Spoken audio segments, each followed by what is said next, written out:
This week on the Sports Initiative podcast, I sit down with Head of Coach Education at the Scottish F.A, Greig Paterson. He discusses the challenges COVID has presented with their coach education programme, how they have used the expertise of professional Scottish coaches, and the knowledge gained when on study visits across Europe. This podcast was also recorded over the internet, so may sound a little different to normal. I hope you enjoy.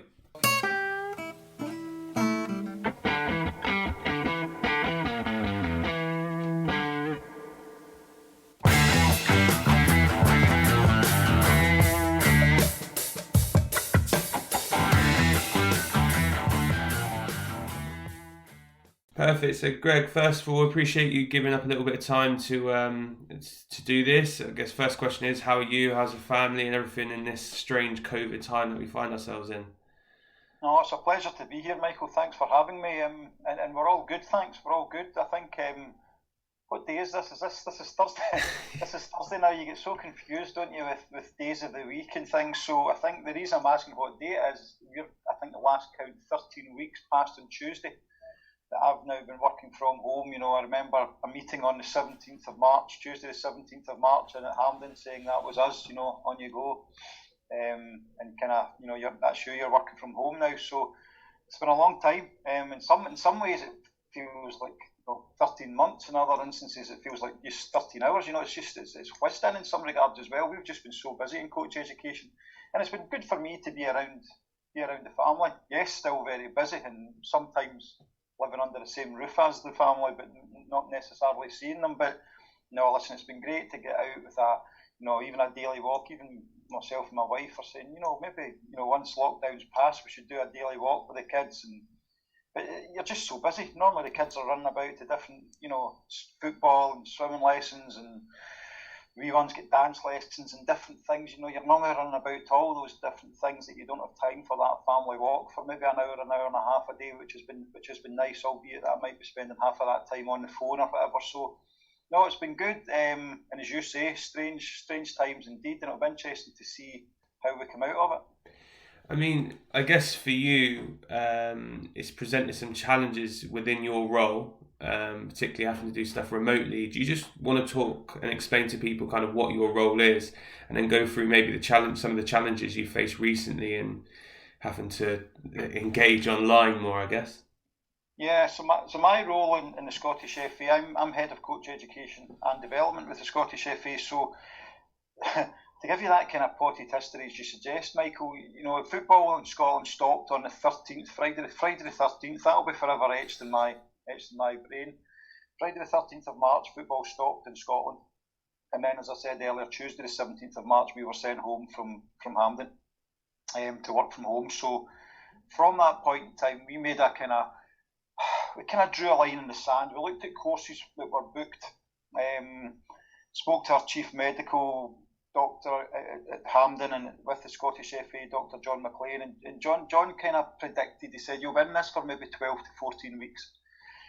So we kind of looked at that. 12 to 14 weeks, as I say, brought us to about now. You're probably entering kind of school holiday times here and things like that, and the kind of traditional summer downtime. I know some seasons are out of kilter a little bit, so we made a decision in coach education to cancel all face-to-face coach education delivery until the 1st of September, just to give us that little bit of headspace, I suppose, as well, in terms of planning, not just for ourselves, but obviously for the course participants that were coming along.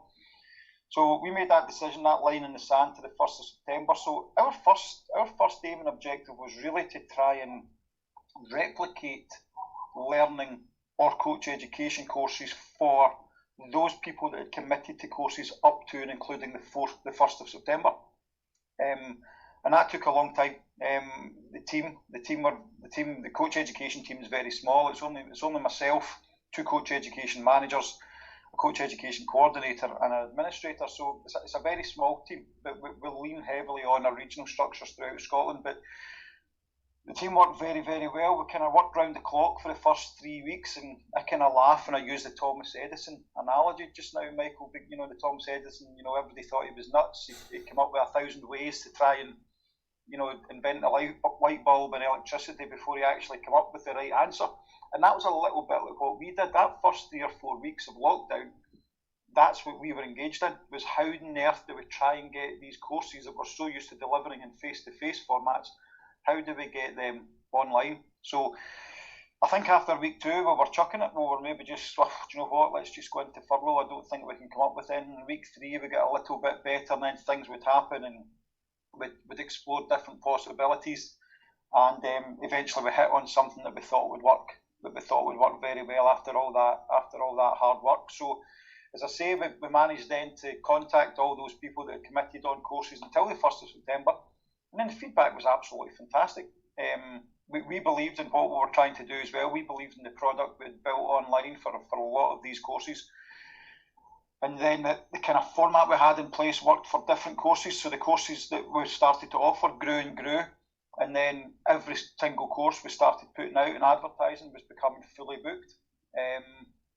And it's just kind of grown and blossomed from there. So out of that is kind of born a very good success story for us in the Scottish F.A. and coach education.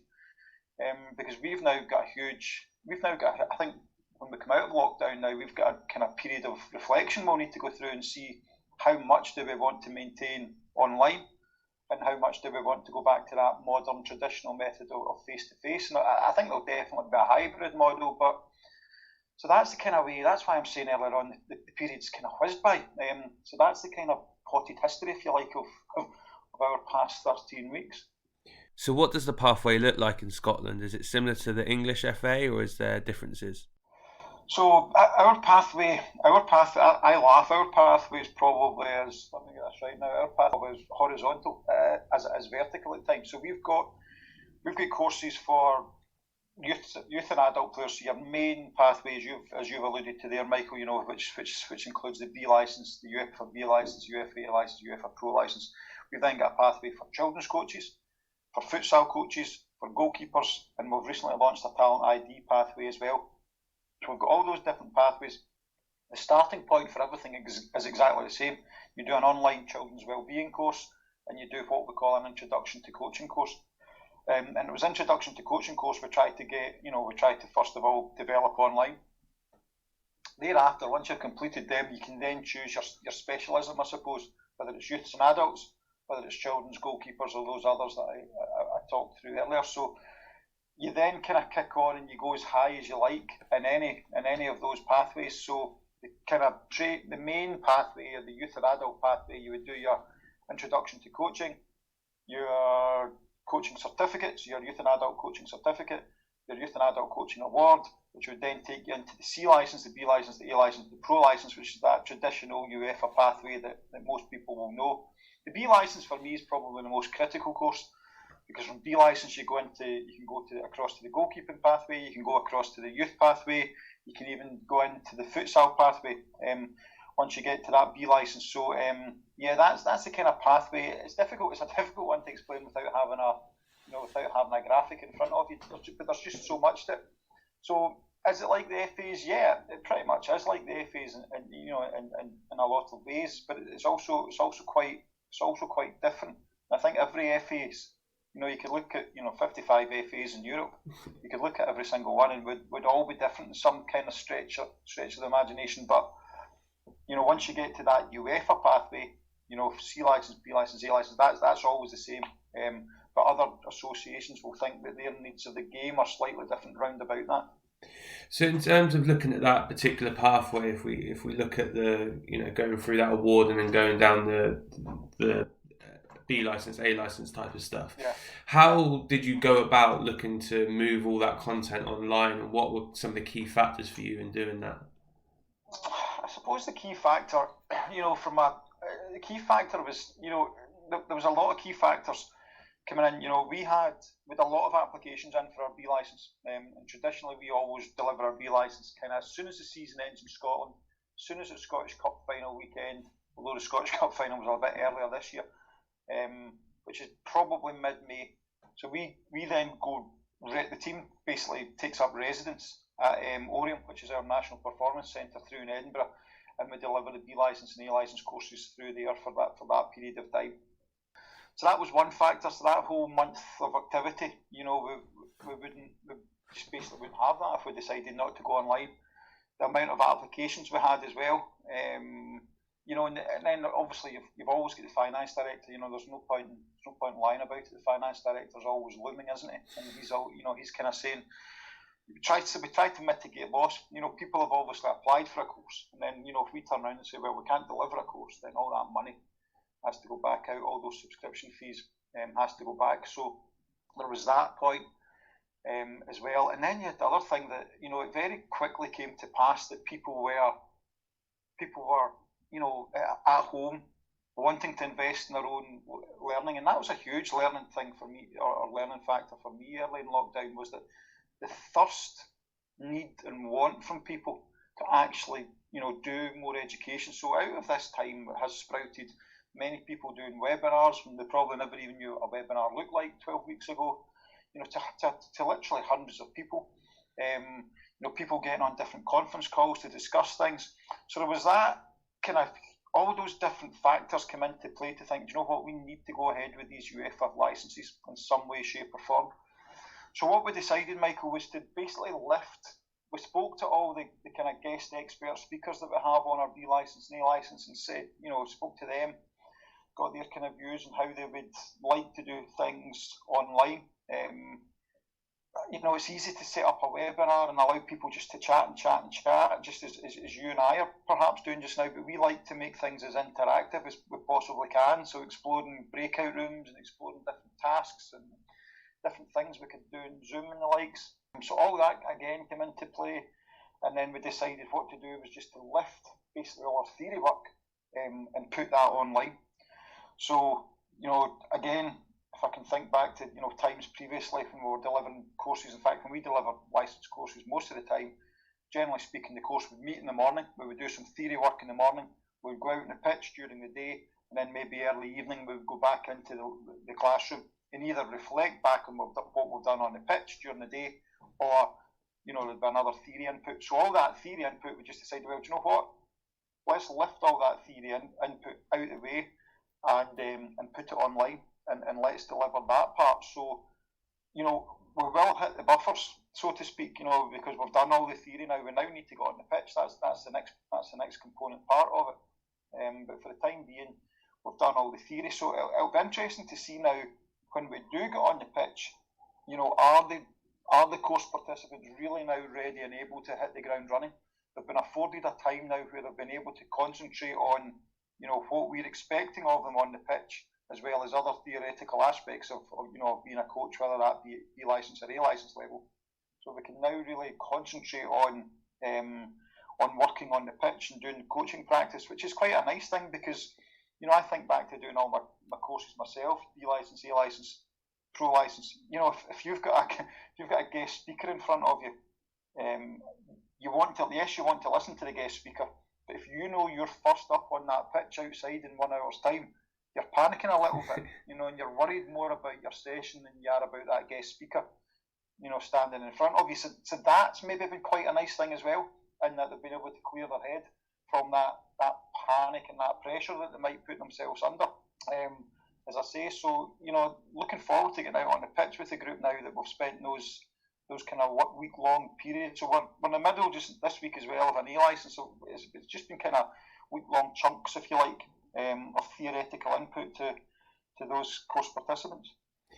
And how do you think, do you think there'll be any differences between those that have done the work online in a theory context, those who have done the work online compared to those who have done the theory with you in kind of a live fashion? I think it's about headspace for me. And generally, you and I even speaking offline before this, generally speaking, those people that are involved in football are always very busy. You're either busy in football itself, or you're either juggling a couple of jobs, you're juggling a family, and you're juggling just so many things. I don't know anybody in football that says they've got time to spare necessarily.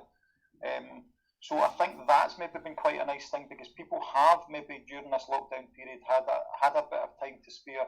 Therefore, they've been able to concentrate on the theory. So it'll be interesting to see now what their theoretical assignment submissions will look like, because they've maybe had a little bit more time, they've maybe had that little bit more headspace, and then hopefully that will also, as you say, have an impact now on the pitch, given that headspace they've maybe been afforded. And I guess for you, when you're looking to create this curriculum, be it online as you have now, or probably prior to that, in terms of a way of how you want your pathways to look, you go and look for best practice kind of all around Europe, all around the world. Can you talk through the process of when you're trying to come together with a curriculum, you go, actually, this will what suits our game and suits our coaches in Scotland, kind of what that process looked like and how you went about gaining the requisite information? So there's 55 associations, I think, in Scotland, all 55, sorry, not in Scotland, in Europe, under UEFA's umbrella. So there's 55 member associations. So every one of those members will be a UEFA coaching convention member. So basically, the coaching convention states exactly what you've alluded to. The coaching convention states the minimum criteria that you must adhere to for each level of UEFA licence course. So that's the starting point. However, that said, Michael, you could pick it up and I could pick it up and we could interpret it two exact different ways, and that's where the differences from country to country kicks in. So you could pick up and read a curriculum for UEFA licence that says you must spend 6 hours on reading the game. I pick that up and read I must spend 6 hours on reading the game, and that means something completely different to you as it does to me. You could do that in a 7v7 game. I might do it in the 9v9 or the 11v11 game. So straight away there might be a difference depending on what level we want to work at within that country. So that's one thing. The other thing is obviously, in a role such as my own, as I said, I'm fortunate. I've got a small team. In the past, I didn't even have that. That's relatively new since the guys have managed to join us and we've managed to develop that team in Scotland. So it might have just been myself, but it's picking people's brains. It's asking them what is needed in the game in the country, as you maybe say. The other thing that UEFA do for us is there's what they call a UEFA Share initiative. Now, the UEFA Share initiative maybe puts together, let's say, 5 countries, and they'll send out over 5 delegates from those 5 countries. And UEFA pay for all this, so it's fantastic. Our last one, we went to Sweden at the tail end of last year. So 5 of us went to Sweden, and it was 5 from the Faroe Islands, there was 5 from France, there was 5 obviously from Sweden themselves, and then there was 5 from maybe another couple of countries, 5 delegates. And the topic around that was reality-based learning. So that was the topic for that specific UEFA Share visit. But for other UEFA Share visits, it might have been just the UEFA B licence, or it might have been the UEFA Elite Youth A licence, or it might have been the UEFA goalkeeping licences. So we get together there, Sweden host it, and for those 4 or 5 days that we're together, we then discuss and we knock about ideas relating to that subject matter. So that's another way of being able to formulate your thoughts, and you'll always pick up a lot of good stuff. For example, in the UEFA Elite Youth A licence, we do a 1 week overseas visit. So we take the group to Benfica, and they spend a week at Benfica as part of the Elite Youth. I picked that idea up on a UEFA Share. I can't remember what country it was from. Denmark. Denmark do it. Denmark used to do it and said they got a lot from it. The students got a lot from it as well. It's almost like a mini pro license. You're expected to do that at pro license level. And I just thought, you know what, that's a great idea. So you're always picking up ideas from other countries as well through the networks that UEFA affords us, which I think's an excellent idea. And I'm huge on benchmarking, always looking over the fence, as I say, seeing what others are up to. I think as well on that, you've also got in Scotland, we've got a fantastic network through Sport Scotland. It'll be the same in England, obviously Sport England and in Sport Scotland. Sport Scotland, the heads of coach education for all the different sports quite often come together, and it's always good to benchmark against them and listen to what they're doing. Obviously, they've not, you can't compare a UEFA B licence perhaps with a swimming level 4 or whatever, but you'll always pick up good ideas. So I suppose the short answer to your question is taking all those different experiences and taking all those different opinions in from all those different people and all those different national associations and organisations, and putting that, I suppose, into a melting pot to then start sitting down and coming out with a curriculum. And back to the UEFA coaching convention, that will tell us that you must do 6 hours of leadership and 6 hours of performance psychology and 4 hours of injury rehab. So you start to be able to chip away at it quite a bit. through the UEFA Coaching Convention criteria as well. I'd imagine the coaching share or the delegate share would be quite powerful. The ability to go into different settings and, you know, spend a week on a particular topic would really allow you to obviously get into that topic, but also, as you said there, just kind of quiz other countries in terms of what they're doing. Are you, in your role, are you able to go and do that quite a lot? I mean, how regular is that? Yeah, it's a fantastic scheme. It really is. I think it's now been running for. I should know this off the top of my head because I'm married for 11 years. I spent my I spent my honeymoon on what the first ever UEFA share that we were invited to, and at the time I just thought it was an opportunity I couldn't miss, and we just delayed our honeymoon, which was fine. But me and my wife, so it's been running for that length of time. So I've been fortunate enough. You probably go on. I would say maybe an average of 2, if not 3 a year. So if I look back on that kind of 11-year period, I've maybe been on about 30 of these trips. Now, you don't always go on the trips. Quite often you host as well. Depends. So UEFA might come to us at the Scottish F.A. and say, Greg, you're quite well renowned, quite well developed in your UEFA goalkeeping pathway. So could you host one on UEFA goalkeeping? And, of course you say yes. And those 4 or 5 different delegations from different countries will come to you, as well as one UEFA expert. And the UEFA expert will help you put together that timetable, will help, and we'll sit down and we'll discuss maybe what should be on the timetable, what we want the different countries to do. And as you see, the learning you get from that is fantastic. And don't get me wrong, sometimes it's actually very good just to see that what you're doing is good. Sometimes you don't necessarily. It's rude of me to say you don't learn that much. You of course you do, but you might not always have that spark like I spoke of earlier. That one. Gee whiz, you know what? We definitely need to do that. We definitely need to invest in that and put that in our curriculum, like the trip to Benfica that now happens on our elite youth license that I spoke about. Sometimes it's great to listen to other countries and say, you know what, we do that, so I'm so glad. Sometimes it's really good just for recognition and just for that checkpoint, that kind of health check, to say, you know what, we're actually in a good place with what we do.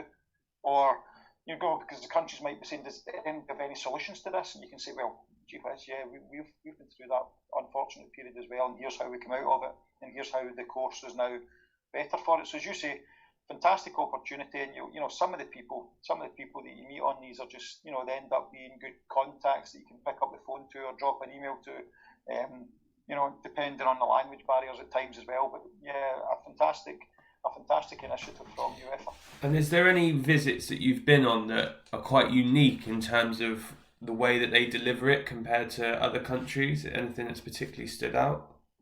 I think anything that's particularly stood out, when you say things like that, I remember being blown away in Italy, been absolutely blown away about their prerequisites for e-licence, for example. And it's just different opinions, and it might have changed now. I'm maybe going back 8 years to when I sat in Coverciano and listened to the Italians talk. And they were looking at, I think the e-licence at the time, you actually had to have a minimum of 200 senior league appearances or something like that, to get on their UEFA e-licence. Now that might have just been a point in time because they recognised there was so many players coming through the system. You had to have a degree to get on the e-licence, things like that. You're just sitting going, wow, if we did that in Scotland, I was actually in Ireland at the time, if we did that in Ireland or Scotland, we basically wouldn't get anyone on the course. And fascinating to see that their take on it as well is that you think a country the size of Italy, the population of Italy, and how strong the game is in Italy, but they just separate the wheat from the chaff straight away and dilute that entire population to eventually only get 30 or 40 people through an e-licence each year, when they could probably be getting 300, 400 through an e-licence every year if they wanted. So things like that to hear are really interesting. I always think it's good for us in Scotland to go to countries like Denmark, countries like maybe Croatia, countries that are of a similar size in terms of population, might have a similar resource. It's always good, obviously, to hear what the English are doing, but they've it's a different resource altogether. Sometimes you're quite sometimes you're quite jealous of the kind of bigger countries and what they can do and how they can afford. Germany, for example, is interesting. Again, you look at, we often get criticised about the cost of our UEFA licence courses. You go to Germany and you see that their B licence was only €300, I think, something like that, for a period of time.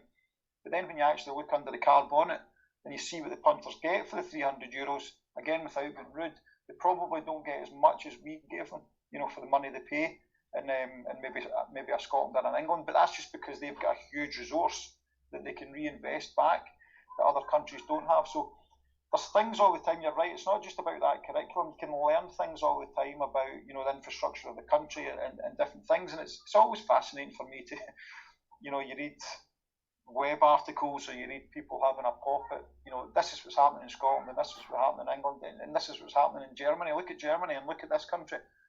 Have you really looked at that country though? Have they? Or have they just read someone's opinion, which is more often than not the truth? But when you actually afforded the opportunity to go and spend a week at these places and, as I say, look under the car bonnet at what they're really doing, then sometimes these articles, don't really have a leg to stand on, and it's evident that they don't really know the intricacies of what's going on within that country.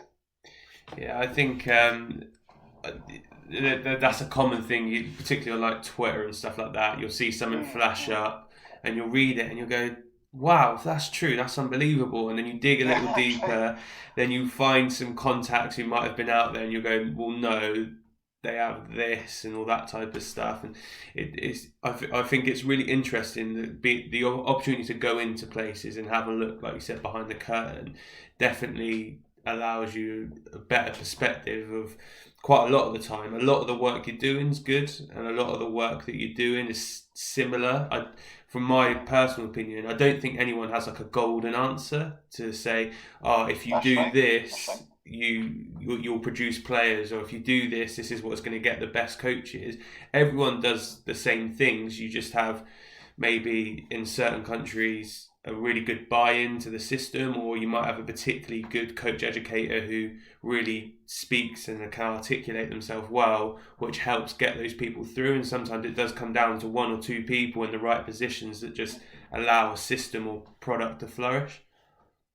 Yeah, and that's right. And it's so important that product does flourish. And sometimes it can, sometimes it's like anything. It can be cyclical. The education in the country can be cyclical, and it can depend on the leadership of that as well.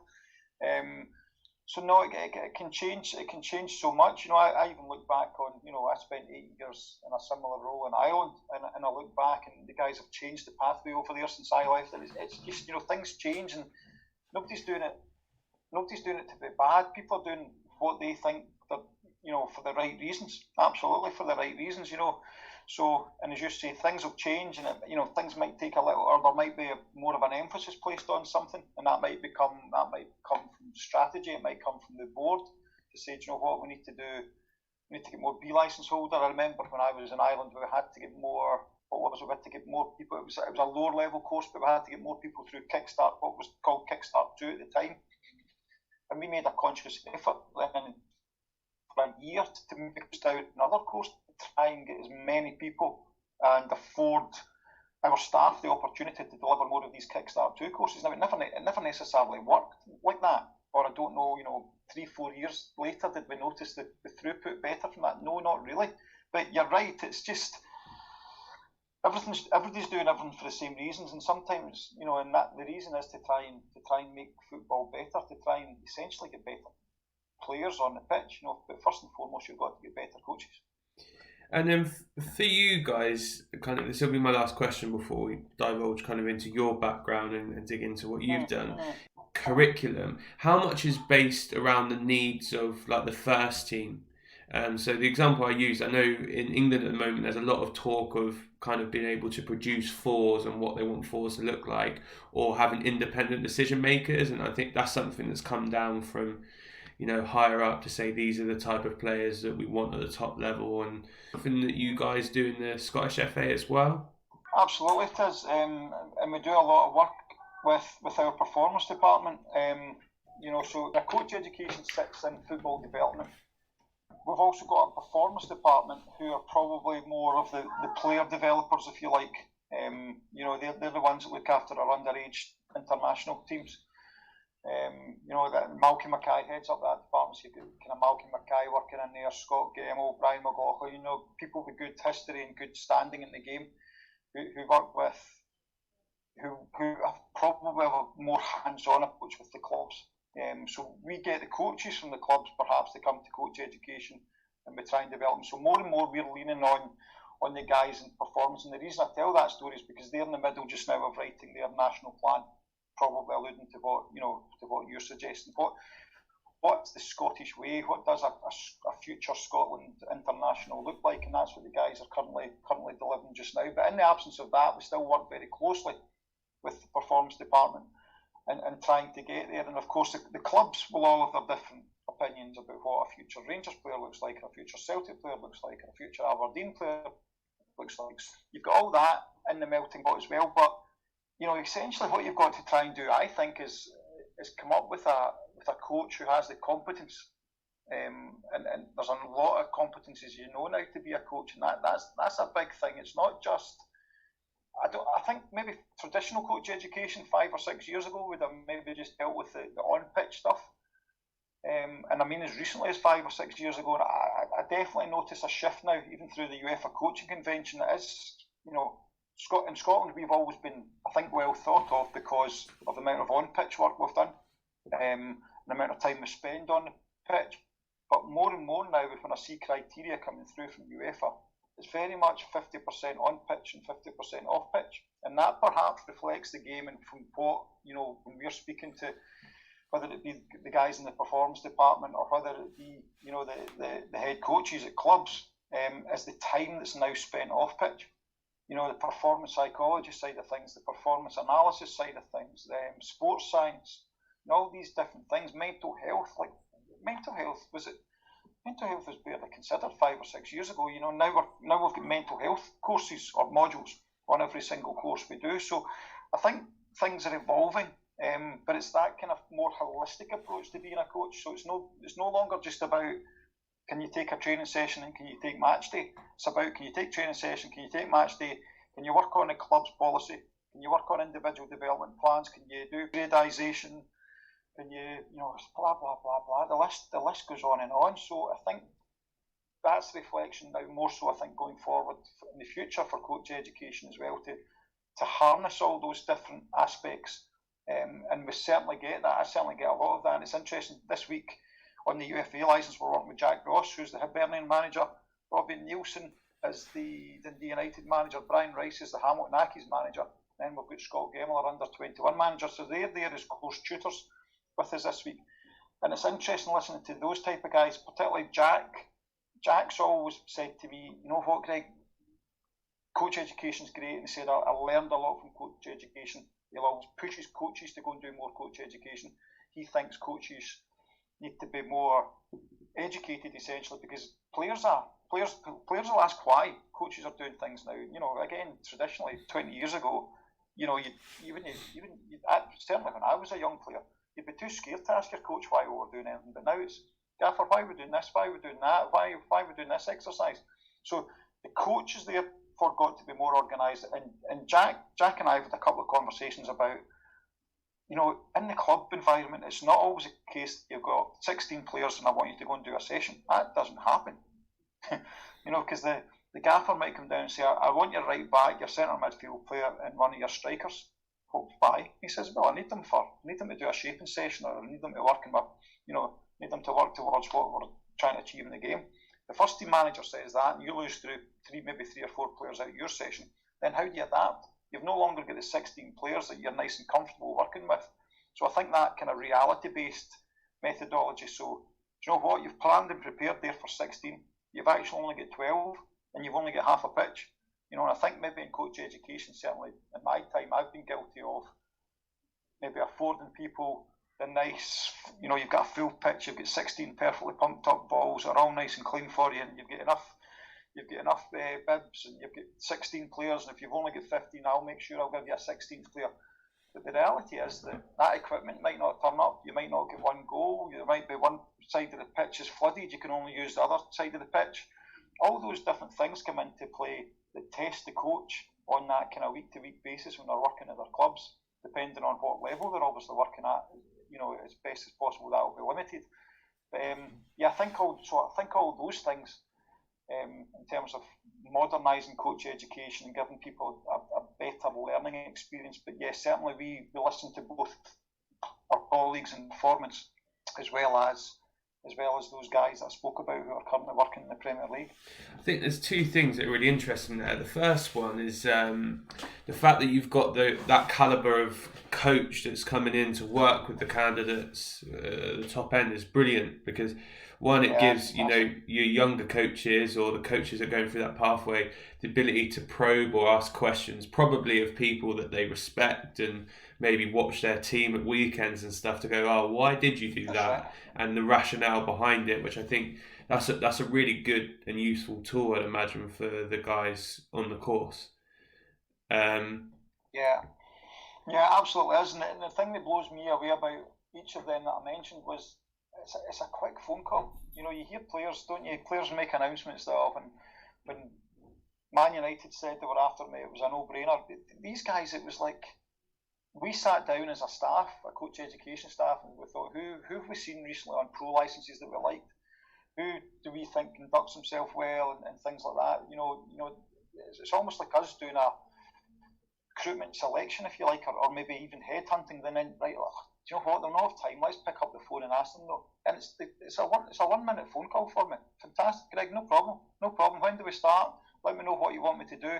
Oh, by the way, I probably need you to maybe come in and work with us for a couple of days, or get on a couple of Zoom calls with us about how we're going to put this module across, or get your ideas. No problem, just let me know. Just fantastic. So it's a huge, it's not just, coach education is always the same. It's not just that 1.5 hour module delivery. The amount of time and effort goes into that 1.5 hour module delivery is huge, behind the scenes. And as you say, to get these guys that are just so open-minded. But I think the thing we've got to learn as well is that they learn a lot from it, and they've admitted that. You think about, I think, again, probably traditionally we were guilty of, it was all about tutor-led. A lot of things can be more participant-led now, so that the tutors get as much learning from it. It's about facilitating learning rather than telling. Again, maybe, traditional teaching methods. If you can have a more interactive approach to your teaching methods, then that learning will be certainly two ways. And I notice on Zoom just now, all these guys that I've mentioned, they're all scribbling away. They're all scribbling away as other people are talking, taking down little notes and ideas. So no, as you say, absolutely fantastic to have them. And even at B licence level as well, with James McDonough, who works at Edinburgh City, and Shelley Kerr, who our national team manager was, and that was fantastic for a lot of people on the B licence. For Shelley Kerr there, who's the women's national team manager, because a lot of people are working in the women's game. No, I think the course participants being able to have that dialogue was really interesting. I know when I was doing my A licence, we had the foundation phase coach from Crewe there.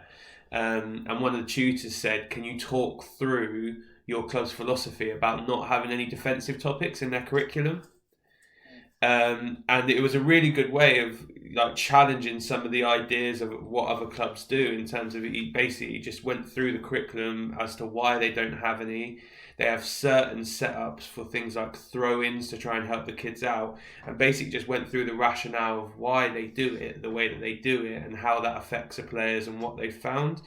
And I agree with what you said there. I think if this was 5-10 years ago, where it was all tutor-led, you never would have had that discussion, unless maybe you're at the bar of an evening and it randomly comes up in conversation, because I wasn't aware of it. Whereas the ability for someone to share that on the course in front of however many participants were there, it's really good learning, and it challenged a lot of people's ideas. And similarly, I'm sure you'll have this in Scotland as well, clubs do stuff different ways, and they have different philosophies, and the ability to question someone on why they do that, which maybe then questions your idea, I think is great.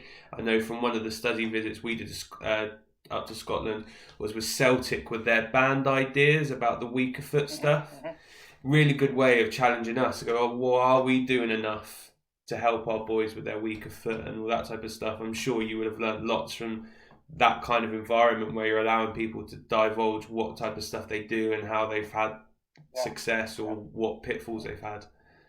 And I think you're right. I think for me it's context, Michael. The context is so important. It's easy to go to a game, isn't it, and look at things and think, he's doing this, and why the hell is he doing that? And why is that player playing like that? Well, you don't know the context. You don't know the context of what the manager or the head coach has asked that player to do, the context of why the manager has asked that team to play like that, and that's the kind of nitty gritty, if you like, that you can get into during those conversations, as you've said, and that's where the real learning comes from. And I think again, generally speaking, on the terraces, if we're at a game or watching a game on the telly, we can be very guilty of kind of jumping to assumptions because of the way we're seeing that game through our lens. But in actual fact, you've probably got to look at it through the head coach's lens, because he might say, listen, there was a disciplinary issue at the week and I couldn't use that fullback, so I had to use the other fullback and he plays in a different way, so I wanted him driving inside rather than going up the line.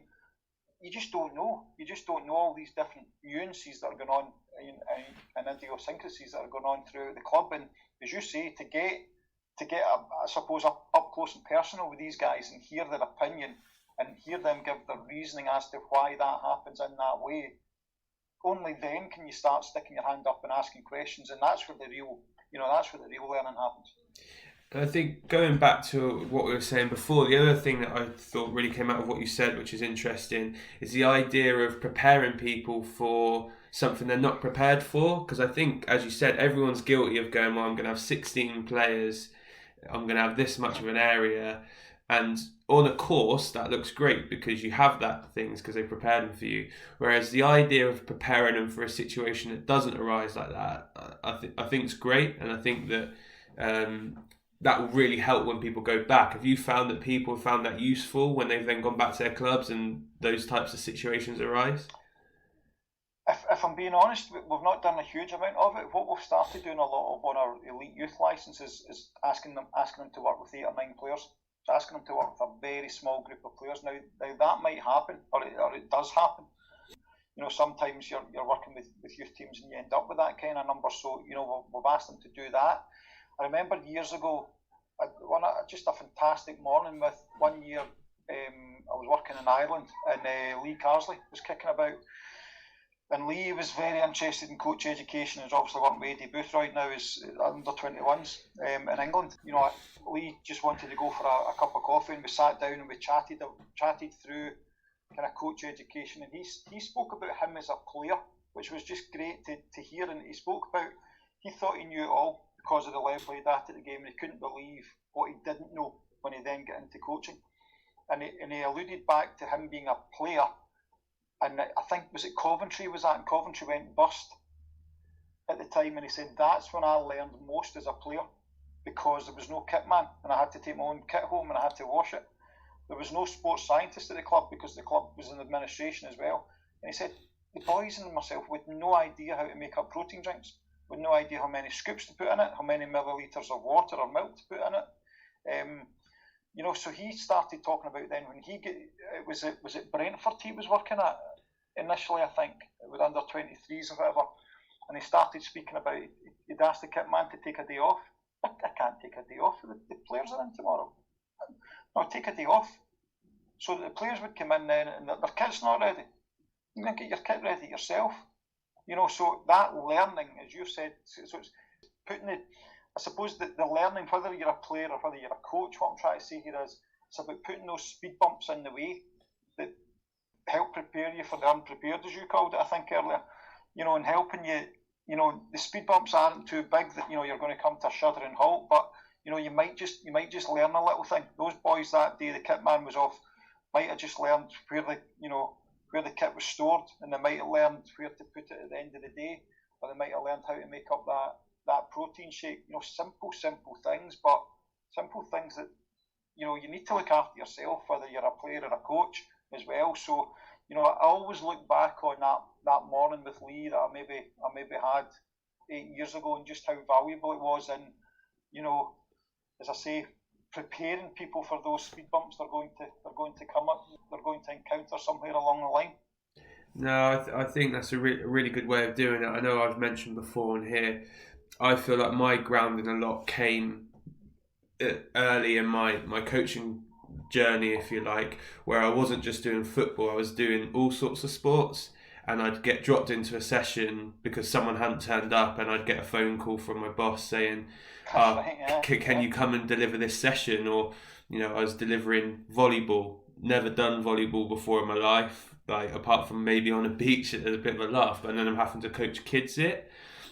And I felt like for me, having that flexibility and ability to adapt kind of last minute was a real plus in my journey, which it seems like that's kind of what you're saying there, putting those speed bumps in, but maybe doing it in a football context where, it challenges your coaches to think about just something small like, I haven't got the exact amount of kit that I need. Okay, so how am I going to adapt this session that I plan really, really well so that it still works? And I think that's something that I'll probably challenge, going back to when I'm working and everything's back thing. I'll probably challenge my coaches with that, and just every now and again, I think it keeps coaches honest, but also makes you uncomfortable. And we always say you've got to be comfortable being uncomfortable, because that's where your learning is. So I think that's a really good way of doing it. I guess for you, kind of looking back over your journey and stuff, you would have had a lot of grounding kind of at that lower end as well, particularly starting off as like development officer and whatnot. Do you just want to talk us through kind of your journey as to how you got here, and kind of, I guess, starting off as a development officer, if that was your first role? Yeah, the development officer starting for me was looking back was an incredible one. It's that way, Michael. 20 odd years ago, when I never really knew what I wanted to do. I was kind of flitting around lower leagues in Scotland and things like that, and even then it was only reserve teams of lower league football. And you look around and all your friends are applying for university, and I'm thinking, gee whiz, I suppose I better apply for university myself. And there wasn't many. I was reasonably academic. I was quite reasonably clever, in terms of getting grades, and I quite enjoyed studying. So, gee whiz, I better apply for university as well. All my pals are, and they all seem to know what to do. But sports-wise, unless it was sports science, physiotherapy, or PE teaching, then that was about it at the time, So I suppose I didn't really fancy PE teaching. I thought 9 to 3 every day, that kind of monotony. I'm one for days being different. I like a different day rather than waking up every morning at the same time to go to the same place at the same time and take the same groups of kids. Whilst they've been a good job, I just thought, that kind of treadmill of doing the same thing day in, day out, it maybe isn't for me, so what else is out there? And then I kind of happened upon sports science, and it never really happened for me. I kind of went to university, and I remember sitting down with the advisor of studies, and he says to me, you need to go and do chemistry. This was at Glasgow University. You need to do chemistry, and you need to do physics in your first year. And I'm saying, bloody hell, I've not even done chemistry and physics at school. I hadn't done it at school, never mind, sorry, it was chemistry and biology even. Chemistry and biology, I'd only done physics at school. So that never got off a very good start. Of course, biology was all about bloody cutting up bullseyes and goodness knows. And I'm just thinking, what's this got to do with sport in my first year? But that's what it was at the time. That's what it was all those years ago. So fortunately then, I was at Partick Thistle at the time, which was decent because Glasgow University was just down the road, so that kind of worked out well. And then I ended up at Cowdenbeath, playing a little bit there. But the year after that, I then got into Jordan Hill, or the University of Strathclyde, to what folks called a sport and a community degree, and that was fantastic. That was it was either that sport and a community degree you did. It was either really that or PE teaching through in Edinburgh if you wanted to be in sport. I never got into the sport and the community the previous year, so I was fortunate again the following year. And it was when I got in that course that year, you were given I think a 6-week placement. They sent you out on a 6-week work placement, which was great. So that 6-week work placement, I was posted with a football development officer. I was posted with John Brown, who was the football development officer in East Renfrewshire Council, which was my local area near Glasgow. And John had just started the job recently, so that was fantastic. And John afforded me the opportunity, I suppose, with him to try and build the football development programme in East Renfrewshire Council. So I saw that through to fruition, and from that point on, I thought, do you know what, I kind of fall in love with the job during that work placement, and I just wanted to become a football development officer. So I aligned all my work, all my studies to the work of the football development officer. So whether it was a marketing assignment or a financial assignment or whatever else, even a coaching assignment, I would always align that to the reality based, if you like, the reality based learning, if you like, that John was going through as the football development officer at the time as he was getting that programme up and running. So that was where that came from, and because of that as well, spin off from, as you said, was all the community based coaching. You know, one minute you're dealing with the tiny tots, the 3 and the 4 year olds, and the next minute you're maybe going to an area such as Barhead where you're dealing with some, let's just say, a little bit more rough and ready 16 and 17 year olds, and getting that kind of holistic experience in coaching for all those different levels. Scottish F started, development squads. So there was all the kids that were obviously going to academies, and then we started development squads to support all that. So that was then you kind of started working with kids that were a little bit more elite at first year, second year, third year in school. So that was where that was kind of born out of, and then second year placement again with Tony Docherty, who's now the assistant manager at Aberdeen. And another local authority. I think that was a 3-month placement, which again, just brilliant. So that was where that whole experience just in community football just built on, so that when I did come through that degree programme, I was match ready, or as match ready as I possibly could be, I suppose, to become a football development officer, just given I'd been doing the jobs for, alongside the development officers, albeit as a student. I've been trying to ingrain myself in that work as much as possible for that period of time.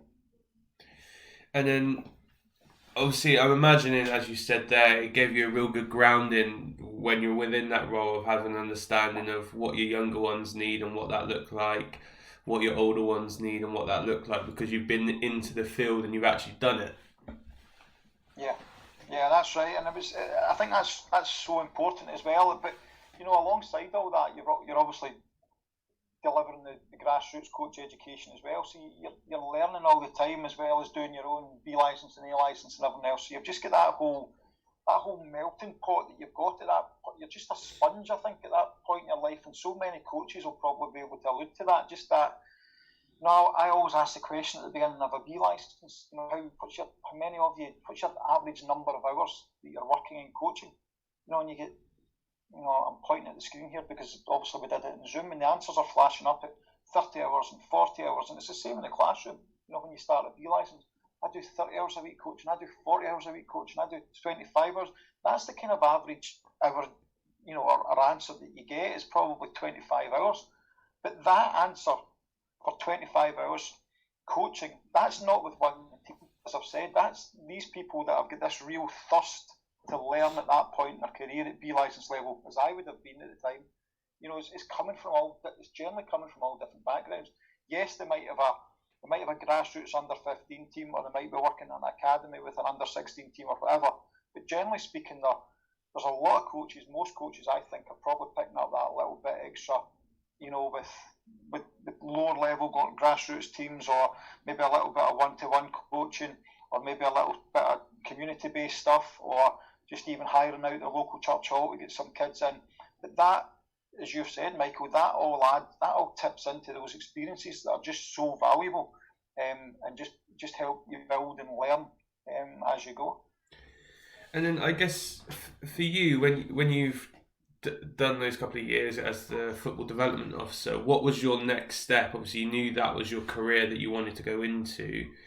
Were you managed to get a footing in that, or did you go elsewhere? Yeah, no, I did. Well, I graduated and I went to Australia for a year, which I enjoyed, and did some roles out in Australia. But then when I came back, I was fortunate that it was a job in Dumfries and Galloway, which is a more rural area from Glasgow, a couple of hours south, and I got the role there as football development officer, and I was there for a couple of years, and then I moved back up to Glasgow to be the football development officer in Glasgow. And funnily enough, the senior football development officer in Glasgow at the time was John Brown. And John Brown I'd mentioned before, who was a football development officer when I had started my work placement. So John and I have kind of crossed paths quite often throughout our careers. And John was the football development officer, the senior football development officer in Glasgow. And when he had the role there and I moved back from Dumfries, what he decided to do, there was John was the senior, and then there was 4 football development officers below. And he decided to, I suppose, kind of compartmentalise the work that we were doing.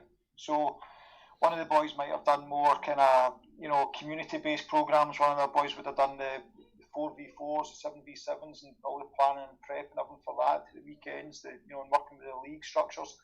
And he decided to give me coach education. So that then gave me the extra, I suppose, the bit between the teeth, and the thirst and the hunger and the passion for developing coach education. So I then looked after coach education for the city. And in Glasgow, we would have maybe got about 1,000 participants through a year in Glasgow, which was good. Obviously, the rest of the staff would always work together on it, but I had the kind of lead for coach education. So that kind of then gave me the confidence when a job came up in Ireland. They were looking for a national coordinator in coach education at the time, and that kind of gave me the confidence then, because Glasgow was the biggest local authority in Scotland. So I knew kind of how busy it could be. Yes, I was maybe only working at the grassroots level in terms of coach education provision, but going over to Ireland afforded me that opportunity then to start working at the UEFA licence level. And how did you find the differences between kind of working from your localised Glasgow, granted it is bigger, to then obviously dealing in a national FA, if you like? It was just, I remember the job. I remember texting friends and colleagues, at first just thinking, I was just blown away by the fact I was maybe dealing 1 week with grassroots coach education or level 1 coach education, and 2 weeks later, the head of what was his title? Senior coach educator was a lad called Noel O'Reilly. Poor Noel passed away. But Noel, I remember Noel handing me, just throwing me down a big huge pile of paper, and I said, "What's that for?" And he said, "I want you to mark the theory exams for the B licence." And I just thought, wow, I'm now being charged with marking theory exams at B licence level. And 2 weeks ago I was dealing with grassroots coach education. So there was very much a kind of baptism of fire, and thankfully to the likes of Noel, the likes of Packy Bonner, they just let me run with it as much as they possibly could, and they trusted me. And we just kind of worked together, and we got as much as we possibly could up and running in Ireland as well. And a man you'll know well with the Southampton badge, Les Reid was still kind of working with Ireland as a consultant at the time for coach education. So just that again, just learning again about that national programme, trying to get to grips with the national programme and how all these different people, because what ends up happening, I'm being in charge of that national programme, I've then got Dublin was like another Glasgow, so I'm now trying to oversee that, and then you've got Cork and all these other different areas, Galways and Athlone and all these other different areas that are huge coach education delivers on their own right through the Football Development Officer Network. So it was fantastic. I loved my time there, and was fortunate enough that I kicked on from there as well. So it was the people in Ireland were very good to me, and it was a good time. And did they challenge anything that you'd done back in your time in Scotland? Was there anything you thought, actually, they do this a little bit better than we'd been doing, or how did that look? One of the first things myself and Noel did was to come back to Scotland. The two of us came back to Scotland, and Noel watched from the sideline as I kind of tried to get through the elite youth licence. So, I remember coming back, right, and I remember Packy Bonner saying, Packy Bonner was the technical director with Ireland at the time, and Packy said, "Greg, I'd like us to, we don't have an elite youth licence on the pathway in Ireland. Okay, can you go back to Scotland? Why don't you just go back to Scotland and have a look and maybe beg, borrow and steal their stuff?" And I can't remember how it came about. It was maybe through conversation with Jim Fleeting, who was the technical director in Scotland at the time. And Jim said, "Well, why don't you just come and do it? Why don't you just come and do it? Because you've got all the prerequisites, how we work in Scotland. Of course, it'll get you back home." for periods of time as well. So that's exactly what we did. And Noel O'Reilly, as I said, who was the senior coach educator, so myself and Noel would come back over to Glasgow. So I was probably spending more time in Glasgow, although I'd just started the job in Ireland. I was probably spending more time back home, which was a nice thing as well.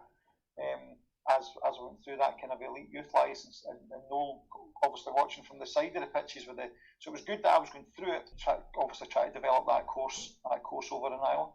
And then after you finished your role there, you went back to Scotland, I'm right in thinking.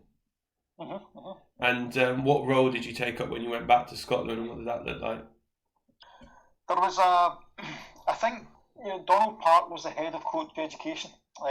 Donald Park was the head of coach education, and he managed to get I can't remember, but there was a couple of guys before me. There was Mark McNally, who's now at Celtic. There was Ray, who's now the manager at Queen's Park. There was a couple of guys in the role before, but their thing was that, and I think this is quite interesting for me actually, they always had a passion for the pitch, a passion to go back in coaching. So whilst coach education perhaps filled a void for them and was a career for them for a period of time, when a club comes calling for them to get back onto the pitch as a coach or a head coach, as the guys maybe were, that they're going to get lost to that. They were going to get lost to that, I think, from the Scottish F.A. I was a little bit different in that, I'd served my, what was it, 6 years as a development officer, then over in Ireland, 8 years as, leading their coach education programmes. And then, so I was a little bit different. I remember, I think the 2 or 3 people before me, there was Dave Callum as well, who went back to Rangers. And I remember Jim phoning me for a little bit of advice now and again, saying, what do you do? Because I had 4 coach education managers, I think we called them managers or tutors, below me in Ireland as well. And Jim was saying, how did you go about that? And we were kind of knocking a few ideas back and forward. But I said, I think, Jim, you need somebody to lead the programme, to manage the programme, to oversee the programme, who's not got that, who looks at it a little bit differently and maybe doesn't have that want always to go back to the pitch. That's their first passion, and I completely understand why they would do that. I'm maybe a little bit different in that, I think my passion is coach education. I know my passion's coach education. My passion's in setting up these courses and seeing people do well through those courses and setting up pathways and things like that. So, it all need kind of managed. And Donald Park, who was the head of coach education previously, as I said, had lost these 3 roles below him a few times. So the job came up anyway, and I applied for it and was fortunate enough to get it. And so that kind of brought me back home into that coach education manager type role below Donald Park, who was just if you talk up to anybody in Scotland about coaching, the first person that probably springs to mind is Donald Park. So Parky, as he's affectionately known, was the head of coach education. I was a coach education manager. Jim was the head of football development, while Parky was the head of coach education. And the two of them, the Scottish F.A. maybe quite cleverly started looking at succession planning. So that's where I kind of went into that role as head of coach education. Listen, Greg, that's probably a lot of time that we'd set aside for this call. I'm sure I can say for everyone, thank you very much for taking the time out to talk to us today, and definitely learned some invaluable information. And if you're up for it, it'll definitely be something that we'll do again soon. Well, thanks for having me.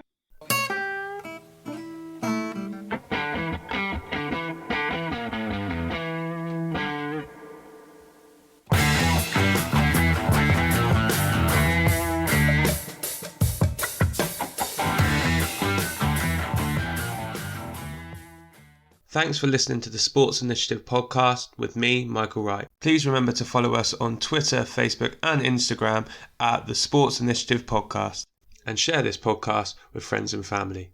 I'll see you next week.